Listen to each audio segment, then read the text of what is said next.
Thank you PMC Hindi को अपनी life का पार्ट बनाने के लिए। आप में से 55% लोग पीएमसी हिंदी देखते तो हैं, लेकिन अभी तक सब्सक्राइब नहीं किया है। आज आपसे एक रिक्वेस्ट है, अगर पीएमसी हिंदी आपकी लाइफ में थोड़ा सा भी ट्रांसफॉर्मेशन लेकर आया है तो आज ही अभी सब्सक्राइब करें, क्योंकि जब आप सब्सक्राइब करते हैं हमें बहुत बहुत सपोर्ट मिलती है और इस सपोर्ट से हर हफ्ते हम आप तक ये कंटेंट लेकर आ पाते हैं।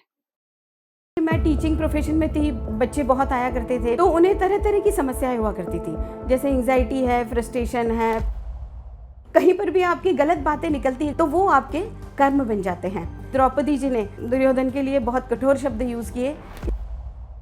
मुझे पता चला मेरे ब्रेस्ट में लिम्फ नोड्स स्वलन होने लगे। जब मैं चेकअप कराने गई तो उन्होंने कहा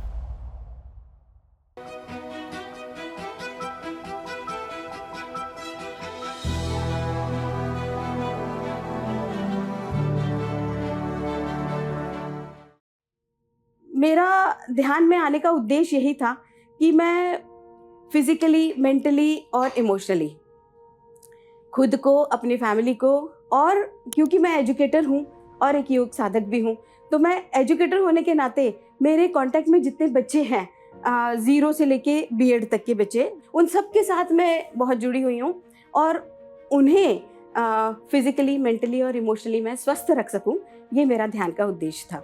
तो एक बार ऐसा ही हुआ, हम हर साल फिजिकल चेकअप करवाने जाते हैं, मेडिकल चेकअप, तो उसमें मुझे पता चला कि मेरे लिम्फेटिक सिस्टम में स्वेलिंग है। तो मुझे बड़ा आश्चर्य हुआ कि मैं इतना ध्यान प्राणायाम करती हूँ, मैं कैसे बीमार पड़ सकती हूँ। तो जब मैंने ध्यान में बैठी और मुझे जब पता चला और मैंने अपने कॉन्शियसनेस से पता लगाया कि मेरे अंदर क्या क्या चेंजेस हो रहे हैं, तो मुझे वाकई में वो चेंजेस नज़र आए। मैं फिर से डॉक्टर के पास गई, फिर से उन्होंने कहा कि आप ये टेस्ट करवा लीजिए, ये मेडिकल रिपोर्ट हमारे से करवा के लाइए। अल्ट्रासाउंड हुआ, अल्ट्रासाउंड में वो पर्टिकुलर लिम्फ नोड्स मेरे पेट के स्वलन थे। तो वो जब स्वलन आए तो मैं रिपोर्ट लेके डॉक्टर के पास गई। डॉक्टर को बड़ा आश्चर्य हुआ, उन्होंने और 2-3 टेस्ट बताए और फिर जब टेस्ट की रिपोर्ट आई तो उन्होंने कहा कि आपको तो पेट का टीबी है। उन्होंने मुझे बहुत आश्चर्य से देखा और अप्रिशिएट भी किया कि जया, टीबी तो ऐसी चीज़ है कि वो जो 3rd स्टेज में पता लगती है, आपको तो बहुत प्रिमिटिव स्टेज में पता लग गई है, और जो आपकी बायोप्सी हुई है उसमें क्लियर कट आ गया है कि आपको टीबी है। आप 6 महीने भी अगर आप इसकी दवाई रेगुलर ले लेंगे तो आपका ये टीबी क्योर हो जाएगा, जो कभी किसी को विदाउट कॉन्शियसनेस पता नहीं चलता है। उसके बाद जो नो मेडिसिन की पत्री जी हमेशा बात करते थे, तो उस समय तो मुझे इतना ध्यान में मैं ज़्यादा नहीं जुड़ी थी, पर उसके बाद मैं ध्यान से बहुत ज़्यादा जुड़ गई। और सेकंड एक्सपीरियंस भी मेरा ऐसा ही था कि जब मेरे ब्रेस्ट में लिम्फ नोड्स स्वलन होने लगे, और ऐसे ही मैं जब हेल्थ चेकअप कराने गई, मुझे भी अंदरूनी कुछ चेंजेस लग रहे थे। जब मैं चेकअप कराने गई तो उन्होंने कहा कि आपके ब्रेस्ट की लिम्फ नोड स्वलन है। तो मैंने उनसे बोला कि डॉक्टर साहब, मैं तो इतना योग करती हूँ, ध्यान करती हूँ, फिर कैसे मेरे साथ हो सकता है? तो वो बोलते हैं कि अरे, फिर तो आप बिल्कुल निश्चिंत हो जाइए, आपके पास तो ध्यान और योग की इतनी रामबाण दवाई है, आप बिना मेडिसिन के आप ठीक हो जाएंगे। तो मैंने ध्यान का समय बढ़ाया और साथ में जो ऊर्जा मुझे मिलती थी, मैं उस ऊर्जा को इकट्ठी करके जहाँ लिम्फ नोड स्वलन थे मैं वहाँ लेके जाती थी। मुझे वही कंसेप्ट याद आता है पत्री जी सर का कि wherever attention goes energy flows. जहाँ भी आप अपना फोकस लेके जाते हैं वहाँ एनर्जी जाती है और वहीं आपकी हीलिंग शुरू हो जाती है। तो इस तरह से बिना मेडिसिन के जब मेरी नेक्स्ट रिपोर्ट आई तो वो बिल्कुल नॉर्मल थी।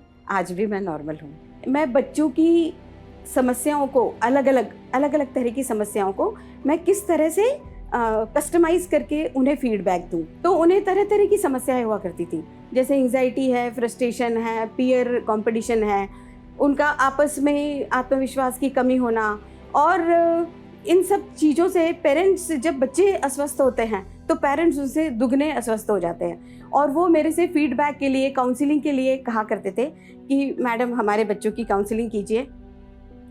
तब मैं ये सोचा करती थी कि हाँ, मुझे इन बच्चों को भी उसी तरह से ट्रेन करना है कि वे अपनी हिसाब से सभी सिचुएशन को हैंडल कर सके और अपनी लाइफ में इंडिपेंडेंटली आगे बढ़ सके। तभी तो मैं बता पाऊंगी कि we create our own life. तो इस दौरान मैंने कई वीडियो यूट्यूब पे देखे। तो पत्री जी के, ब्रह्मश्री पत्री जी के वीडियो मैंने उस समय देखे। तो उस समय 2 वीडियो ने मुझे बहुत ज़्यादा गहरा अच्छा अनुभव दिया। उनमें से पहला उन्होंने जैसे कल भी यहाँ दिखाया था वो कि आप सुने ज़्यादा बोले कम, और दूसरा था कि आप जितना ज़्यादा सुनेंगे उतना ही आपका वाक क्षेत्र मजबूत होगा। तो सुनना और बोलना, जैसा कि हमें पता ही है कि जब माँ भी अपने इन्फेंट बच्चों से बहुत लोरियाँ सुनाती है, बातें करती है, तो उसकी लैंग्वेज अपने आप डेवलप होती चली जाती है, उसे सिखाने की ज़रूरत नहीं पड़ती है। उसी तरह से जब हम बहुत ज़्यादा अच्छा चीज़ सुनते हैं, स्वाध्याय करते हैं, सज्जन सांगत्य करते हैं, तो हमारी लैंग्वेज अपने आप ही डेवलप होती चली जाती है। इसीलिए शायद ब्रह्मश्री पत्री जी ने बोला कि आप जितना अच्छा बोलेंगे, कम बोलें पर अच्छा बोलें, और अगर कहीं पर भी आपकी गलत बातें निकलती है, गलत शब्द निकलते हैं, तो वो आपके कर्म बन जाते हैं। जैसे कि आपको पता ही होगा, हमारे माइथोलॉजी से भी एक बहुत अच्छा एग्जाम्पल है कि द्रौपदी जी ने दुर्योधन के लिए बहुत कठोर शब्द यूज़ किए, इसीलिए महाभारत रची गई। इसके विपरीत जब एक बार द्वितीय विश्व युद्ध में, मुझे अच्छी तरह से याद है कि विंस्टन चर्चिल जो कि यूके के प्रेसिडेंट थे, उन्होंने आज तक का सबसे छोटा भाषण दिया अपने सेनानियों को। उन्होंने कहा never never never give up. सारी जो सभा में जितने सेनानी थे वो बिल्कुल स्तब्ध रह गए, 2 मिनट ऐसे ही स्तब्ध खड़े रहे, और फिर वो अपना भाषण देके चले गए। और उसके बाद पूरा सभागृह तालियों की गड़गड़ाहट से, जब उन्हें मतलब समझ में आया तो तालियों की गड़गड़ाहट से गूंज उठा कि आपको कहीं पर भी गिव अप नहीं करना है। और उसके बाद आपको आश्चर्य लगेगा, वो 2 वर्ड जो मोटिवेशन के थे, उससे नाजी सेना को उन्होंने हराया और द्वितीय विश्व युद्ध खत्म हो गया। तो इस तरह से पत्री सर भी ये कहा करते थे कि आपके जो शब्द हैं वो किसी की लाइफ बना भी सकते हैं और किसी की लाइफ बिगाड़ भी सकते हैं। तो इस चीज़ से मुझे बहुत अच्छा लगा। उस दौरान मैंने बहुत सारी किताबें पढ़ी और किताबों से मैंने बहुत ज्ञान पाया। जैसे इकिगाई पढ़ी, फिर मैंने आत्मा की यात्रा पढ़ी, फिर मैंने तुलसी दल के स्वाध्याय अटेंड किए, you can heal your life वो स्वाध्याय अटेंड किए, और ऐसे 3-4 स्वाध्याय अटेंड करके मुझे बहुत मज़ा आया। और मैंने ये सोचा कि पहले जो मैं ये सोचती थी कि क्या ध्यान से भी कोई फिज़िकली, सिर्फ आंखें बंद करके फिज़िकली, मेंटली और इमोशनली कोई अपने आप को फिट रख सकता है, पर इन किताबों के पढ़ने के बाद मुझे वाकई में ऐसा लगा कि मुझे अपनी ध्यान की यात्रा जारी रखनी चाहिए। और उस समय से मैंने अपना ध्यान का समय भी बढ़ाया और ध्यान में भी मैं ज़्यादा देर बैठने लगी। और जब मैं ध्यान से उठती थी तो मुझे ऐसा लगता था कि वाह, मुझे बहुत अच्छा हल्का महसूस हो रहा है और मुझे नए नए आइडियाज़ आ रहे हैं। जहाँ मैं पहले ये सोचती थी कि नहीं, अरे ध्यान से तो मुझे कुछ भी नहीं हो रहा, मेरे मन में बहुत प्रश्न थे कि आंखें बंद करके कैसे कोई फिजिकली, मेंटली, इमोशनली अपने आप को फिट रख सकता है। एक दिन जब मैं अनायास ही बैठी हुई थी, मेरे आंखों से अविरल आश्रुओं की धारा बह रही थी, और 1-1.5 घंटे के बाद जब मैं उठी तो मैं बहुत अपने आप को बहुत हल्का महसूस कर रही थी। मैंने अपने फ्रेंड से भी जो ध्यान करते थे ऑलरेडी, उनसे ये बात शेयर करी, तो उन्होंने कहा अरे तुम बिल्कुल खाली हो चुकी हो और अब तुम अपना ध्यान का आनंद लेना। और उसके बाद रोज़ सुबह, मैं क्योंकि योग साधक हूँ, मैं 5 से 6 सुबह उठ के ध्यान करती हूँ, क्योंकि मुझे 6 से आगे योग क्लासेस कंडक्ट करनी होती है। तो मुझे फिर 5 से 6 योग करने का, और अपने आप ही नींद खुलने लगी और मुझे चस्का लग गया। तो यहाँ से मेरी जर्नी शुरू हुई और आज तक वो जर्नी अभी बिल्कुल नॉन स्टॉप चल रही है। जैसा कि मेरे एक चैलेंज था कि मैं बच्चों की समस्याओं को, अलग अलग तरह की समस्याओं को मैं किस तरह से कस्टमाइज करके उन्हें फीडबैक दूं। तो जब मैं पेरेंट्स से मिलने लगी तो मुझे उन बच्चों की समस्याओं के आधार पर उनसे सॉल्यूशन मिलने लगे। और फिर मुझे उनसे, जब मैं उनसे बात किया करती थी और उन्हें बताया करती थी कि नहीं, आपको इस तरह से बिहेव करना चाहिए, आपको इस तरह से प्रैक्टिकल चीज़ें अपनानी चाहिए, और मुझे जब फीडबैक मिलने लगे पेरेंट्स से तो मुझे बड़ी खुशी होने लग गई। और मैंने सोचा कि वाह, ध्यान तो एक ऐसी जर्नी है कि जो वाकई में चमत्कार से कम नहीं है। जब मैं एक बार महाकुंभ में आई थी 21 में, तब मैं पथरी जी से मिलना चाह रही थी और उस समय शायद वो मेरा पहला ही समय था कि जब मैं उनसे मिलने के लिए इधर उधर भाग रही थी और मैं उनसे मिल नहीं पा रही थी। मिलना क्या, मुझे तो उनके सामने बस नतमस्तक होना था कि मैं उनसे आशीर्वाद लूं और मेरी आगे की जर्नी शुरू करूं। पर भागती हुई मैं जब मुझे कहीं नहीं मिल पाई तो पता लगा कि वो 1 घंटे के बाद स्वामीनारायण आश्रम में ही आने वाले हैं और वहाँ पे उनका उद्घाटन होने वाला है उनके हस्ते। और जब मैं नीचे पहुंची तो वो बैठे हुए थे, उनकी तबीयत तो ठीक नहीं थी, बस मैं उनके सामने नतमस्तक होके बैठ गई।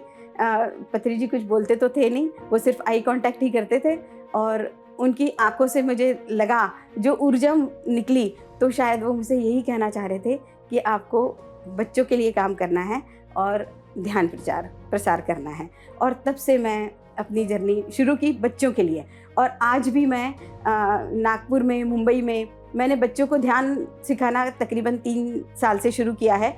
और जब से मैं रिटायरमेंट के बाद जब नागपुर शिफ्ट हुई हूँ तो मेरा ये संकल्प है 100 स्कूलों में जाके कम से कम 10,000 बच्चों को तो मैं ट्रेंड कर पाऊँ और उन्हें ये बता पाऊँ कि ध्यान वो चमत्कारिक चीज़ है कि जिससे आप अपने खुद के गुरु बन सकते हैं और अपने खुद के लाइफ के प्रॉब्लम्स किसी से बिना पूछे आप खुद ही सॉल्व कर सकते हैं। योग साधक तो मैं थी ही, तो मैं अष्टांग योग के बारे में सब कुछ जानती थी गहराई से। उस समय मुझे पता था अष्टांग योग मतलब पतंजलि द्वारा लिखे हुए 195 सूत्र हैं और उसमें 8 अंगों के बारे में बता रखा है।